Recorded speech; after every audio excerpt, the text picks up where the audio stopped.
جب جنرل ضیاء الحق شہید کیپٹن تھے، ایک مرتبہ ایک کورس پر گئے جہاں انہیں پہلے سے موجود ایک میجر کے کمرے میں جگہ ملی، یعنی ہر آنے والے نئے افسر کو پہلے سے موجود افسران کے ساتھ اٹیچ کر دیا گیا۔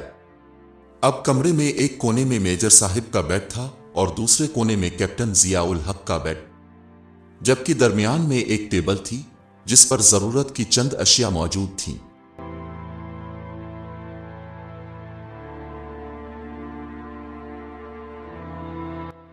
رات گزری، اگلی صبح تمام افسران میس میں ناشتے کی میز پر موجود تھے تو اس میجر صاحب نے مذاق کے طور پر سب کو اپنی طرف متوجہ کیا اور کہنا شروع کر دیا کہ دوستوں، میرے ساتھ ایک مولوی اٹیچ کر دیا گیا ہے، رات 2 بجے اٹھ بیٹھتا ہے اور لائٹ آن کر کے سجدے پہ سجدہ شروع کر دیتا ہے اور پھر قرآن پاک کی لمبی تلاوت۔ لگتا ہے یہ کسی مذہبی مدرسے میں کوئی خاص کورس کرنے آیا ہے۔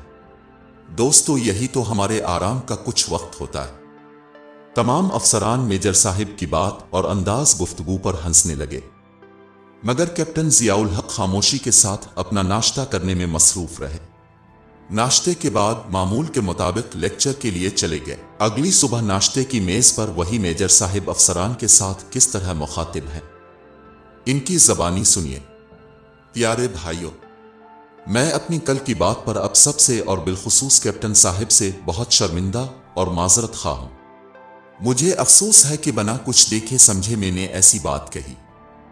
رات 2 بجے کے بعد اچانک جاگا تو میں نے دیکھا کہ میز پر ایک چھوٹا ٹیبل لیمپ پڑا ہے جس کی مدھم روشنی میں کیپٹن صاحب تہجد کی نماز ادا کر رہے ہیں۔ نماز سے فارغ ہونے کے بعد انہوں نے اسی مدھم روشنی میں قرآن پاک کی تلاوت کی اور پھر لیمپ بجھا کر لیٹ گئے۔ میرے ضمیر نے مجھے سخت ملامت کی کہ ایک ایسے نوجوان نیک شخص کا میں نے مذاق اڑایا جو حقیقی معنوں میں اللہ کا عبادت گزار بندہ ہے۔ میں یہ سوچنے پر مجبور ہو گیا کہ کیپٹن صاحب نے اس وقت میری کسی بات کا جواب کیوں نہ دیا اور نہ ہی برا منایا، بلکہ انہوں نے ایسا راستہ اختیار کیا جو سمت کے عین مطابق تھا۔